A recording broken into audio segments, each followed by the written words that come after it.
അത്ഭുത രക്ഷപ്പെടലിന്റെ ഒരു ദൃശ്യം കൂടി. വിമാനം വീണ BJ മെഡിക്കൽ കോളേജ് ഹോസ്റ്റൽ കെട്ടിടത്തിന്റെ ഗേറ്റ് കടന്ന് വിശ്വാസ് കുമാർ വരുന്നതാണ് ദൃശ്യത്തിലുള്ളത്.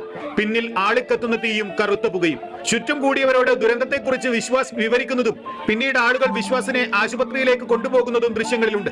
വിശ്വാസ് പറഞ്ഞത് ആദ്യം വിശ്വസിക്കാനായില്ലെന്നാണ് ദൃക്സാക്ഷിയായ മയൂർ ഏഷ്യാനെറ്റ് ന്യൂസിനോട് വിവരിച്ചത്. फिर पूछा सब लोग थे क्या हुआ कहाँ से आ रहे हो, तो बोला कि प्लेन में से आ रहा हूँ प्लेन में से. हम तो विश्वास ही नहीं कर रहे थे, तू प्लेन में से बच के आया, हमको तो विश्वास ही नहीं हो रहा.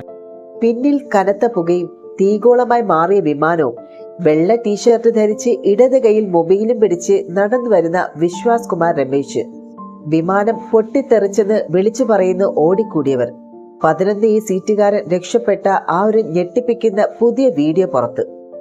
ഈ ഒരു വിമാന അപകടത്തിൽ നിന്ന് രക്ഷപ്പെട്ട ഏക യാത്രികൻ ഈ ഒരു വിശ്വാസ് കുമാർ രമേശിന്റെ പേര് വിമാനാപകട ചരിത്രത്തിൽ ഇടം പിടിച്ചു കഴിഞ്ഞു.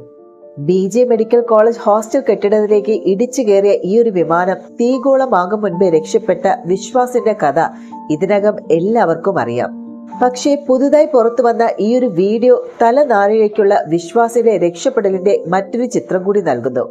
വിമാനം തകർന്നു വീണയിടത്ത് കനത്ത കറുത്ത പുകയിൽ നിന്ന് പുറത്തേക്ക് വരുന്ന വിശ്വാസിനെയും പിന്നിൽ കത്തിയാളുന്ന ആ ഒരു വിമാനത്തെയും കാണാം. വെള്ള ടീഷർട്ട് ധരിച്ച വിശ്വാസിന്റെ ഇടത് കൈയിൽ മൊബൈൽ ഫോൺ കാണാം. അവിടെ ഓടിക്കൂടിയവർ ചേർന്ന് അദ്ദേഹത്തെ ആശുപത്രിയിലേക്ക് കൊണ്ടുപോകുന്നത് കാണാം.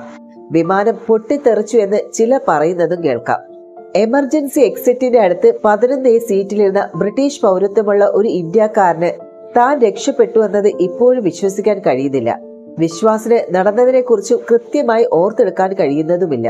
ഞാൻ മരിക്കാൻ പോവുകയാണെന്ന് കുറച്ചു സമയത്തേക്ക് കരുതി, പക്ഷേ കണ്ണുകൾ തുറന്നപ്പോൾ ജീവനുണ്ടെന്ന് മനസ്സിലായി. സീറ്റ് ബെൽറ്റ് തുറന്ന് ഞാൻ പുറത്തേക്ക് കടന്നു. എയർ ഹോസ്റ്റസും മറ്റുള്ളവരെ എന്റെ കൺമുന്നിൽ മരിച്ചു വീണു. ഹോസ്റ്റലിൽ ഇടിച്ചു കയറിയപ്പോൾ എമർജൻസി വാതിൽ തുറന്നു. BJ കോളേജ് ഹോസ്റ്റലിന്റെ താഴത്തെ നിലയോട് ചേർന്നായിരുന്നു വിശ്വാസ്. അവിടെ വിടവുണ്ടായിരുന്നു. അങ്ങനെയാണ് ഞാൻ പുറത്തു കടന്നത്. കെട്ടിടത്തിന്റെ ഭിത്തി എതിർവശത്തായിരുന്നു. ആ വശത്തൂടെ ആർക്കും പുറത്തു കടക്കുക സാധ്യമല്ലായിരുന്നു. ടേക്ക് ഓഫ് കഴിഞ്ഞ് 1 മിനിറ്റ് പിന്നിട്ടപ്പോൾ വിമാനം കുടുങ്ങിയതുപോലെ തോന്നി. പിന്നീട് പച്ച വെള്ള ലൈറ്റുകൾ തെളിഞ്ഞു. വിമാനം ഉയർത്താനുള്ള ആ ഒരു ശ്രമത്തിനിടെ വിമാനം അതിവേഗത്തിൽ കെട്ടിടത്തിലേക്ക് ഇടിച്ചു കയറി. ഇതാണ് വിശ്വാസ് വിശദീകരിച്ചു പറഞ്ഞത്.